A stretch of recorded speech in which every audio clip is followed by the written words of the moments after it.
저는 신년 첫 주일 예배로 복 있는 사람, 복 있을 사람이라는 제목으로 하나님 말씀 나누겠습니다. 새해 벽두에는 많은 사람들이 이렇게 인사합니다. 새해 복 많이 받으세요. 이 인사는 우리나라만의 전통 또는 관습은 아닙니다. 세계 모든 사람들도 이렇게 인사하더라고요. 제가 좀 조사해 봤는데 예를 들어 영어권에서는 해피 뉴 이어라고 인사합니다. 일본어권에서는요, 발음이 좀 안 좋아도 이해해 주십시오. 신넨 아케마시테 오메데토 고자이마스라고 만나는 사람들마다 인사한다고 합니다. 중국어권도 마찬가지입니다. 신넨 콰이러 새해 복 많이 받으세요 같은 말입니다. 중국 사람들도 신년만 되면 축복합니다. 프랑스어권 사람들은 보나네라는 말이 새해 복 많이 받으세요라는 의미라고 하고, 스페인어권 사람들은 펠리스 아뇨 누에보라고 하면서 인사한다고 합니다. 독일어권 사람들은 알레스 쿠테피어스 노이에아르, 이게 새해 복 많이 받으세요라는 의미고, 베트남 사람들은 쭉뭉남마이, 쭉뭉남머이 이렇게 하면서 새해를 인사한다고 합니다. 새해 모든 사람들이 복 받기를 원하는 마음은 동일하다라는 것입니다. 성도는 어떨까요? 성도라고 예외가 아니겠죠. 우리도 새해가 되면 하나님의 복 많이 받기를 원하는 마음들이 가득할 것입니다. 그런 면에서 저도 마찬가지입니다. 늘 그렇지만 우리 성도들이 복 받기를 바랍니다. 그래서 특별히 새해 첫 주일만 되면 하나님의 축복의 말씀이 어디에 있을까? 하나님 앞에 기도하고 하나님께 말씀을 달라고 엎드립니다. 그런데 엎드릴 때마다 하나님이 자주 그리고 반복해서 주시는 말씀이 바로 시편 1편입니다. 왜 그럴까요? 성경에서 복 있는 사람이라고, 복 많이 받으라고 가장 명확하고 가장 확실하게 주신 말씀이 시편 1편이기 때문일 것입니다. 그래서 저는 오늘도 신년 첫 주일 여러분들 제 말로만이 아니라 하나님의 말씀으로 여러분들을 축복하길 원합니다. 새해 하나님의 복 많이 받으시길 바랍니다. 새해 형통하시길 바랍니다. 구약에서 복이라고 표현한 단어는 두 개입니다. 하나는 바라크, 하나는 아쉬레이라는 단어입니다. 두 개는 복은 복인데 조금 다릅니다. 바라크는 하나님이 사람들의 행동과 상관없이 주시는 복입니다. 예를 들면 구원 같은 것이죠. 에베소서 2장 8절에 보면 너희가 그 은혜를 인하여 믿음으로 말미암아 구원을 얻었나니 이것이 너희에게서 난 것이 아니요 하나님의 선물이라.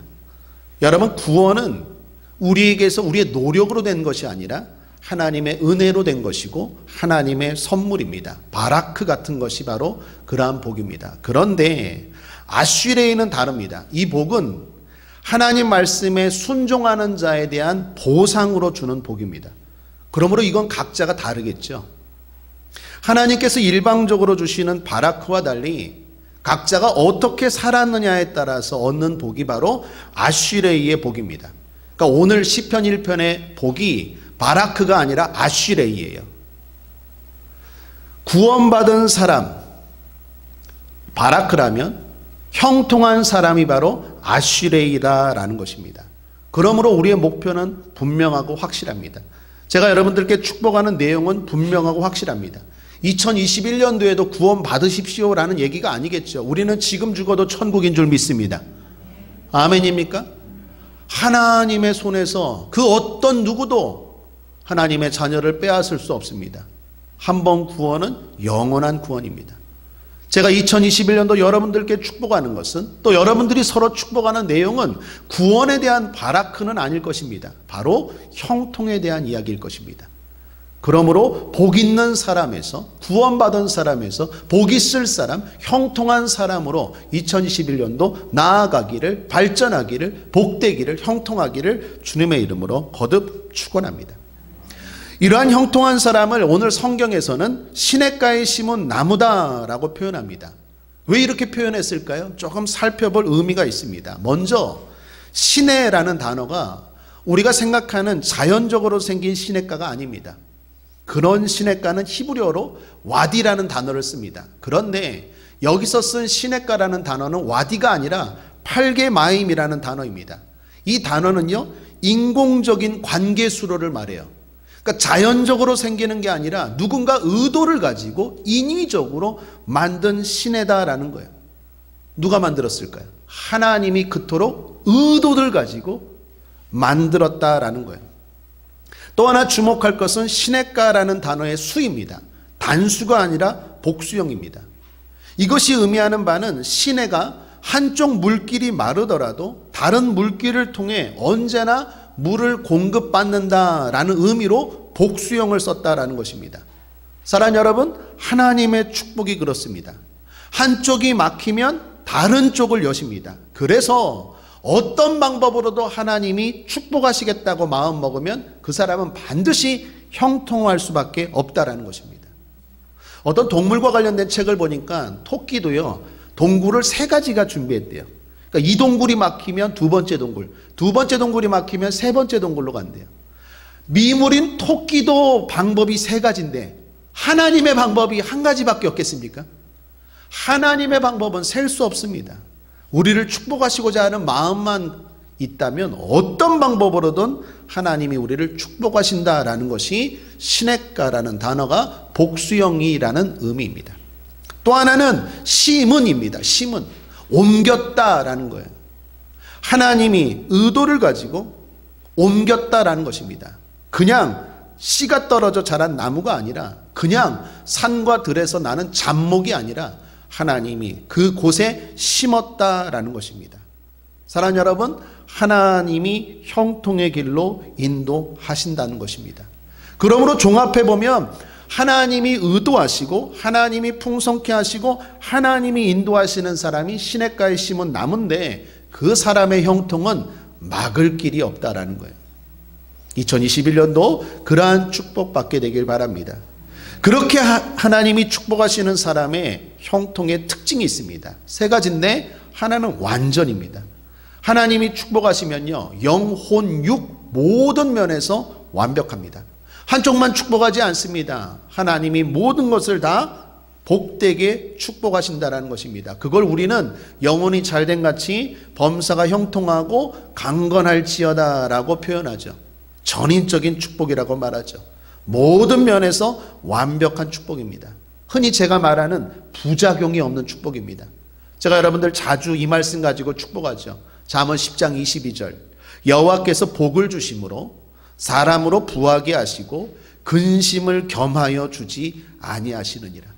하나님의 복의 특징이 뭡니까? 겸하여가 없어요. 인간의 노력으로 얻는 복은요, 항상 부작용이 있어요. 탈이 있어요. 제가 보면 돈은 많아요. 그런데 건강이 잃었어요. 돈은 많아요. 그런데 가족들의 관계가 안 좋아요.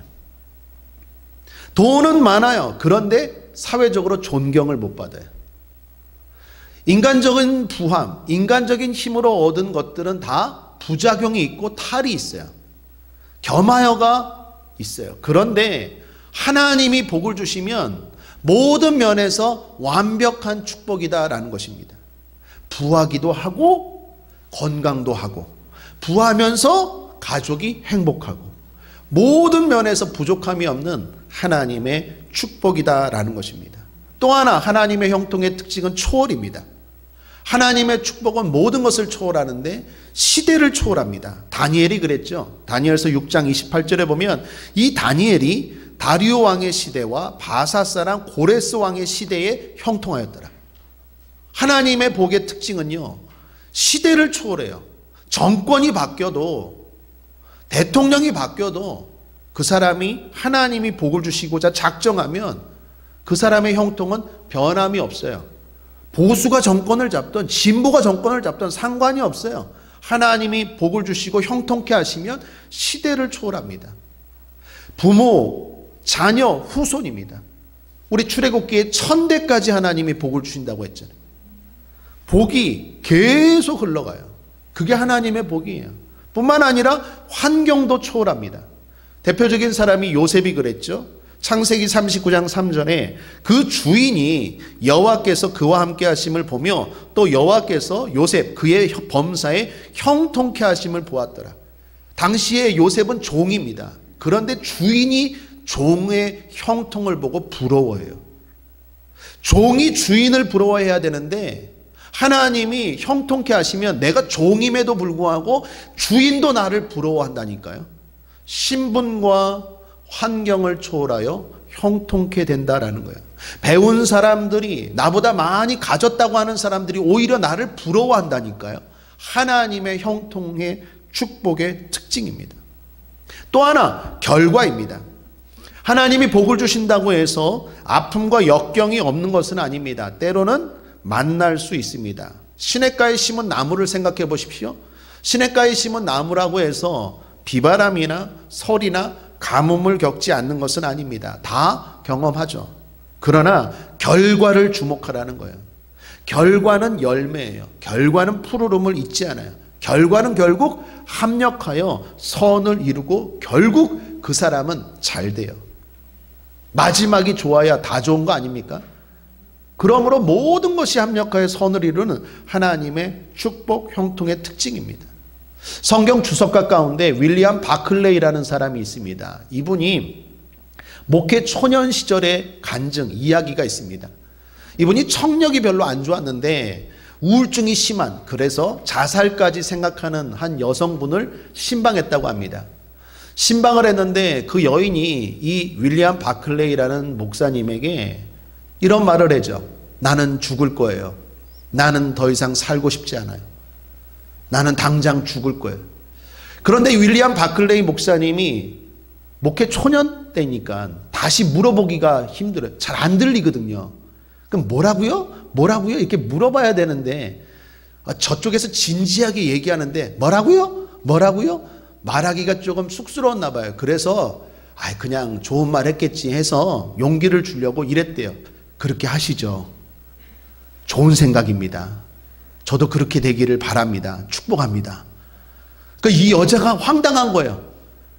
항상 난 죽을 거야. 내일 당장 자살할 거야. 그러면 주변 사람들이 왜 그래? 좀만 견뎌. 그런데 목사님이 신방 와서 그렇게 하세요. 그러니 얼마나 황당하겠어요?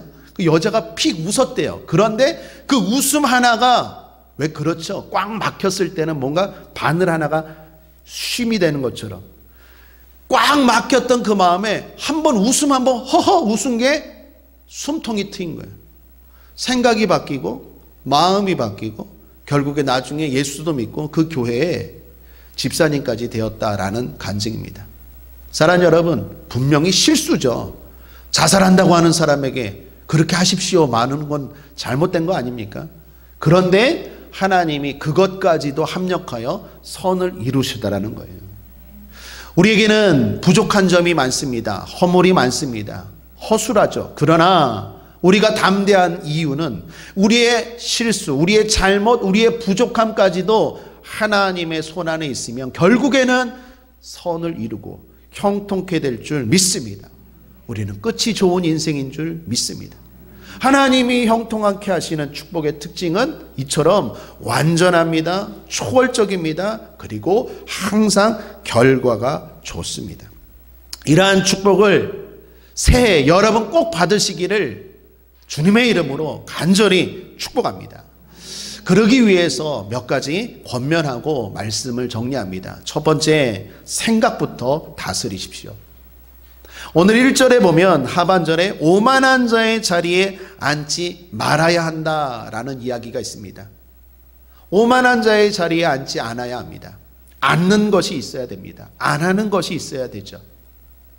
나폴레옹 대제와 관련된 이야기입니다. 나폴레옹 대왕이 러시아를 정복하기로 계획했답니다. 그런데 신하 중에 한 충성스러운 신하 한 사람이 나폴레옹에게 찾아와서 말렸답니다. 왕이시여, 수많은 나라를 정복했지만 러시아는 안 됩니다. 러시아 정복을 하면 안 됩니다. 러시아 원정은 취소하시죠. 그랬더니 나폴레옹이 물었대요. 왜 그러느냐? 이유가 뭔데? 그랬더니 이 신하가 말하기를 저는 기도하는 사람인데 하나님께 기도했는데 하나님이 하지 말라고 합니다. 하나님이 막으십니다. 그러므로 하면 안 됩니다. 라고 했어요. 여러분, 기도하는 사람이 제일 무서운 사람이에요. 기도하는 사람을 잘 보셔야 돼요. 기도하는 사람과 가까이 하셔야 돼요. 기도하는 사람을 따라가야 돼요. 그런데 나폴레옹 대왕이 뭐라고요? 무슨 웃기는 소리, 합리적인 이유도 없이 내가 네 기도를 믿고 러시아 원정을 취소해? 대노했어요. 그리고 신하에게 야, 이놈을 가서 죽여라. 그리고 그 신하는 죽고 나폴레옹은 러시아 원정을 강행했어요. 어떻게 되었을까요? 대패했어요. 이게 역사적인 사실이에요. 대패했어요. 거기서만 대패한 게 아니라 러시아 원정의 실패가 빌미가 되어서 나폴레옹은 이제 하락의 길을 걷고 결국에는 멸망하게 돼요. 사랑하는 여러분, 하나님이 주시는 사실, 하나님이 주시는 정보, 하나님이 주시는 능력보다 더 확실하고 강한 건 없습니다. 그러므로 하나님을 무시하지 않는 저와 여러분, 오만한 자가 되지 않길 바랍니다. 여기 오만이라는 단어가요, 히브리어로 레침인데 하나님을 무시하다라는 뜻이에요. 오만이 뭐라고요? 하나님을 무시하는 거예요. 하나님께 묻지도 않고 하나님의 뜻에 대해서 거부하는 게 오만이라는 뜻이에요. 또 하나, 죄인의 길에 서지 말아야 됩니다. 이 말의 원뜻은 목표에서 벗어나지 말아야 된다라는 것입니다. 이것도 하나님과 관련되어 있습니다. 하나님의 말씀에 불순종하지 말아야 한다라는 것입니다. 내 마음의 기준이 아니라 하나님 말씀을 기준으로 삼고 살아야 한다라는 것입니다. 그리고 첫 번째, 악인의 죄를 쫓지 않아야 한다라고 말합니다. 이 악인의 꾀도요, 원뜻은 하나님과 상관없는 생각, 이게 악인의 꾀예요. 악한 생각이요, 하나님과 상관없으면 악한 생각이 됩니다. 결국 정리하면 하나님을 무시하고 하나님께 불순종하고 하나님과 상관없는 생각을 하는 걸 말아야 한다라는 건데, 제가 왜 거꾸로 설명했을까요? 그게 다 의미가 있기 때문입니다. 여러분, 처음부터 오만한 자의 자리에 앉는 것이 아니에요. 악한 꾀부터 시작되는 거예요. 악한 꾀가 길이 되고 길이 자리가 되는 거예요. 그러므로 생각부터 잡아야 돼요. 생각부터 잡지 못하면 어느 순간 죄인의 길에 있고 어느 순간 오만한 자의 자리에 내가 앉아 있을 수 있다라는 것입니다. 그러므로 사랑하는 여러분, 생각이 중요합니다. 생각부터 잡으십시오. 복받을 사람, 형통한 신앙이 되길 원한다면 생각, 마음부터 잡아야 합니다. 하나님이 노하셔서 노아 시대 때 사람들을 심판하신 적이 있죠. 그때 심판하시면서 이런 말씀, 이런 마음의 의도, 중심을 나타낸 표현한 말씀이 있습니다. 창세기 6장 5절에 보면 여호와께서 사람의 죄악이 세상에 관영함과 그 마음의 생각의 모든 계획이 항상 악할 뿐임을 보시고, 행동이 죄악된 행동일 뿐만 아니라 마음의 생각을 주님이 보셨다라는 거예요. 그리고 가망이 없구나. 그리고 물로 세상을 심판했다라는 거예요. 그러므로 사랑하는 여러분, 우리는 반대로 심판이 아니라 하나님 앞에 복 받으려면 생각부터 잡아야 돼요. 그런 의미에서 마귀는 어디를 공격할까요? 제가 늘 강조하듯이 마귀는 생각을 공격해요. 마귀는 하나님의 자녀의 머리 털끝 하나도 못 건드려요. 여러분 옷깃 하나, 여러분 손끝 하나 마귀는 절대로 못 건드려요. 그런데 어디를 공격할 수 있느냐? 생각을 공격할 수 있어요. 그래서 마귀가 하는 공격 방법은 대부분 참소에 막 떠들어대는 거예요. 계속 여러분의 마음에, 여러분의 귀에 끊임없이 떠들어대요. 그런데 그게 무시 못하는 게 계속 듣다 보면 내가 마음을 빼앗기고 생각을 빼앗기고 그걸 못 잡게 된다라는 거예요. 태초에 아담과 하와도 어디를 공격했습니까? 생각을 공격했어요. 그래서 선악과를 따서 줬습니까? 스스로 따먹었어요. 마귀가 따서 먹어 하습니까? 아니요. 본인 스스로가 땄어요. 어떻게? 계속 마음에 생각에 공격하니까 스스로 자멸의 길을 걸어가게 하는 거예요. 그 아들들은 어떻습니까? 가인과 아벨을 낳았죠. 아담과 하와가 결혼해서 가인과 아벨을 낳았는데 하나님 앞에 예배를 드렸어요. 예배는 좋은 거 아닙니까? 그런데 예배를 드렸는데 하나님이 아벨의 예배는 받으시고 가인의 예배는 받지 않으셨어요. 여러분, 그때 우리가 가인이라면 어떤 생각을 하는 게 정상적입니까? 다음에 잘 드려야겠다. 이번에 하나님이 내 예배를 안 받으셨으니까 다음에는 잘 드려야지. 여러분, 예배 한 번만 드립니까? 아니죠. 또 드릴 수 있잖아요. 얼마든지 그렇게 생각할 수 있는데 어떻게 생각해요? 왜 하나님 내 예배를 안 받는 거야? 저놈 때문이야. 아벨 때문이야. 저놈 죽이면 하나님은 내 예배만 잘 받겠지. 아니, 어떻게 이런 악한 생각을 해요? 이건 분명히 마귀가 그 생각을 공격한 거예요. 결국 가인이 어떻게 합니까? 아벨 동생을 죽여요. 최초의 인류의 살인자는 가인입니다.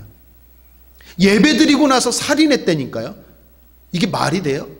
마귀는 이처럼 우리의 마음과 생각을 공격해요. 그러므로 복 받으려면 심판이 아니라, 멸망의 길이 아니라, 죄 짓는 길이 아니라 복된 길을 걸어가려면 생각을 잘 지켜야 돼요. 제가 늘 강조했듯이 예수님의 제자 가운데 가룟 유다가 예수님을 팔았죠. 가룟 유다가 왜 예수님을 팔았습니까? 예수님의 제자였는데, 더군다나 돈꾀를 맡았던 세리 마태가 있음에도 불구하고 돈꾀를 맡을 정도로 믿음직하고 신뢰받고 인정받았던 가룟 유다가 왜 예수님을 팔았습니까? 그 실수 많은 베드로도 아니고 왜 그 엘리트 가룟 유다가 팔았을까요? 성경은 분명히 말하죠. 요한복음 13장 2절입니다. 마귀가 벌써 시몬의 아들 가룟 유다의 마음에 예수를 팔려는 생각을 넣었더니. 여러분, 그러므로 우리의 생각 중에 마귀가 넣은 생각이 있어요. 내 생각을 잘 점검해야 돼요. 아, 이거는 마귀가 넣은 생각이다. 물리쳐야 돼요. 대적해야 돼요. 몰아내야 돼요. 마귀가 우리의 생각을 공격해요. 마음을 공격해요. 그러므로 새해 여러분 복 받기를 원한다면, 올 한 해 형통하기를 원한다면 마음부터 생각부터 잡으십시오. 로마서 12장 2절입니다. 너희는 이 세대를 본받지 말고 오직 마음, 생각을 새롭게 함으로 변화를 받아. 마음, 생각을 새롭게 할 때 진정한 변화를 받는 거예요. 내가 변화를 하는 게 아니라, 그러면 작심삼일밖에 안 돼요. 나는 변화를 받는 거고, 그 변화는 마음과 생각을 잡을 때 변화가 이루어지는 줄 믿습니다. 아일리 슐리만이라는 행복한 부자가 있습니다. 이분은 독일 사람인데 아버지가 목사님이었습니다. 어려서부터 말씀 열심히 읽고 기도 열심히 하고 예배 잘 드리는 아이였습니다. 7살 때 성탄절이었습니다. 어린이를 위한 세계사라는 책을 선물로 받았습니다. 그때 거기서 유명한 시인 호모가 쓴 일리아드와 오디세이라는 글을 읽게 됩니다. 거기에 트로이라는 도시가 나오는데, 그 책을 읽고 나서 이 슐리만이라는 사람은 트로이라는 도시가 있을 것 같다라는 생각이 들었어요. 그래서 꿈을 갖습니다. 아, 내가 그 도시를 발견해야겠다. 그런데 모든 것이 그렇지만 흔들릴 때가 있잖아요. 흔들릴 때 기도하고 예배드리면 확신이 생기는 거예요. 결국 그 꿈은 이루어져서 그는 고고학자가 됩니다. 그리고 51세가 되던 1871년 지금의 터키에서 트로이 유적을 발굴합니다. 축하잔치에서 이 슐리만이 유명한 말을 합니다. 의미 있는 말을 합니다. 나의 지금의 형통은 이미 트로이에 대한 생각을 가진 그 순간부터였다. 결국 그 생각을 잘 붙잡았기 때문에 결국 지금 이 현실에 형통이 있었다라는 것입니다. 생각이 형통의 열쇠입니다. 두 번째, 그런데 그 생각의 다스림은 예배로 가능하다라는 것을 잊지 마십시오. 사람들이 생각이 중요하다는 거 알죠. 마음이 중요하다는 거 알아요. 그런데 그게 잡힙니까? 안 잡혀요. 사람들이 말하죠. 내 마음 내 뜻대로 안 돼요. 맞습니다. 정답입니다. 요즘 우리나라 가운데도 은둔형 외톨이라는 말이 자주 회자됩니다. 이것이 사회 현상 가운데 아주 심각한 문제로 대두되고 있어요. 은둔형 외톨이라는 것이 일본 말로 히키코모리인데 우리말로 말하면 틀어박혀 있다라는 거예요. 다시 말하면 틀어박혀 있어서 사회에 적응하지 못하고 집안에만 틀어박혀 있는 사람, 그게 은둔형 외톨이인데 이러한 사람들이 일본에서는 90년대에 시작해서 지금도 사회적인 문제가 되지만 우리나라도 이런 일들 때문에 심각한 사회적인 문제가 벌어지고 있다라는 거예요. 나이를 불문하고 사람들이 마음을 못 잡고 생각을 못 잡고 부정적이고 악하고 나쁜 생각들에 그 삶을 파괴하게 돼요. 여러분, 특별히 코로나19 때문에 사람들의 마음이 더 부정적이고 더 악해지고 더 이기적으로 변화되고 있어요. 가뜩이나 마음을 못 잡고 생각을 못 잡는데 환경이 더욱더 그렇게 만들어가요. 그러한 생각 어떻게 잡을 수 있습니까? 예배로 가능하다라는 거예요. 예배밖에 우리의 생각을 잡을 수 있는 방법이 없습니다. 여러분, 오늘 2절 함께 한번 읽어보겠습니다. 시작. 오직 여호와의 율법을 즐거워하여 그 율법을 주야로 묵상하는 자도라. 여기 율법이 뭘까요? 말씀, 맞습니다. 그런데 말씀만 주야로 열심히 읽으면 된다라고 생각하면 조금 부족해요. 그 의미가 완전하지 않아요. 율법은 말씀이지만 묵상은 예배를 포함한 모든 행동을 말해요.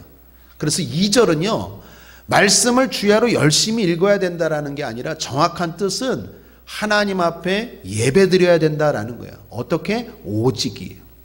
하나님 앞에 말씀뿐만 아니라 그 말씀을 붙들고 기도하는 묵상, 찬양으로 영광 돌리는 모든 것들이 포함된 예배를 드릴 때 어떻게 해요? 악인의 꾀를 물리칠 수 있어요. 생각을 잡을 수 있어요.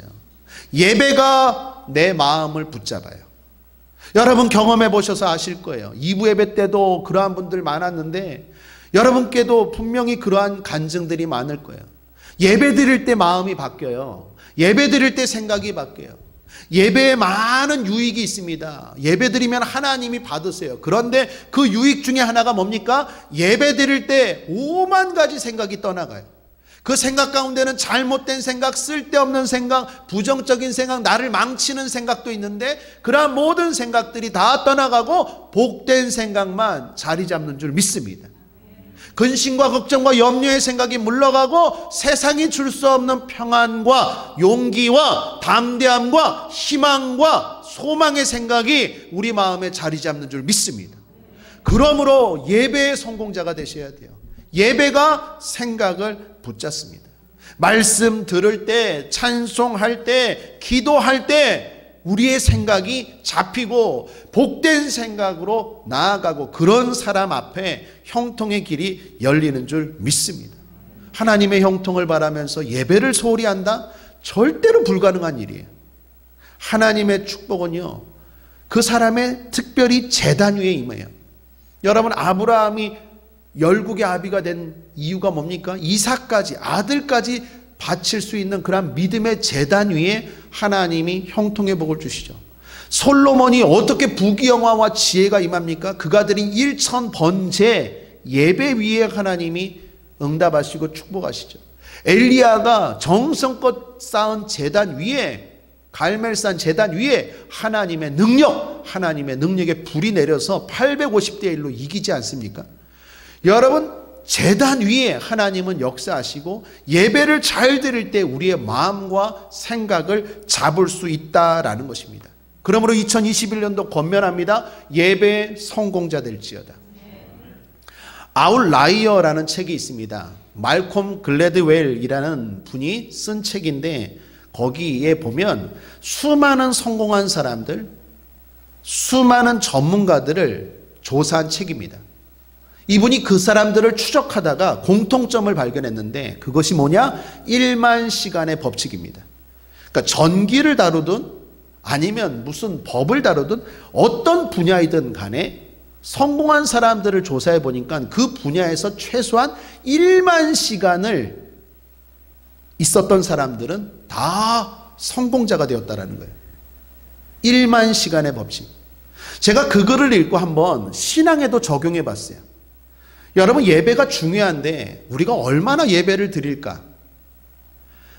물론 마음으로 삶으로 드리는 예배도 있겠지만 하나님 앞에 이렇게 정식으로 드리는 제단, 우리는 얼마나 제단을 예배를 드릴까 계산해 봤어요. 어떤 성도님 한 분이 일주일에 주일 예배 1시간을 드려요. 그러면 1년이면 몇 시간입니까? 52시간이죠. 그렇게 20년 동안 꾸준히 예배를, 주일날 한 번만 예배를 드렸어요. 20년 동안. 그럼 몇 시간인지 아십니까? 1040시간이에요. 10,000시간이 안 되더라고요. 10,000시간의 10분의 1이에요. 그런데 그분이 주일날 낮 예배도 드리고 저녁 예배도 드렸어요. 그럼 2시간을 드린 거잖아요. 그러면 1년이면 어떻게 해요? 1104시간이고 20년을 계산하니까 2080시간이에요. 그래도 안 되죠? 그런데 그분이 주일 예배 1시간, 주일 저녁 예배 1시간, 수요 예배도 드렸어요. 수요 예배. 수요 예배까지 드렸어요. 그러면 총 20년 동안 드렸던 시간이 몇 시간이냐? 3120시간이에요. 안 되죠, 10,000시간이? 자, 철야 하나 넣읍시다. 그분이 주일 낮 예배, 저녁 예배, 수요 예배, 철야 예배까지 드렸어요. 1시간, 1시간으로 치고. 그러면 20년 동안 한 번도 안 빠지고 드린 시간이 몇 시간일까요? 4160시간이에요. 여러분, 우리가 드리는 예배가 얼마나 적은지 아십니까? 예배의 성공자 되시기 바랍니다. 제단을 쌓으셔야 돼요. 하나님 앞에 예배의 성공자 되기를 바랍니다. 그럴 때 하나님이 역사합니다. 마지막 한 가지만 권면하고 말씀을 정리하죠. 예배자의 길은 외롭습니다. 그러나 승리의 길임을 꼭 잊지 마시길 바랍니다. 여러분, 오늘 복 있는 사람, 이 본문에 보면 복 있는 사람은 단수입니다. 그런데 죄인들은 복수예요. 악인들은 복수예요. 오만한 자는 복수예요. 왜 이렇게 성경이 복 있는 사람을 단수로 표현할까요? 그만큼 복된 길을 걸어가는 삶은 외롭다라는 거예요.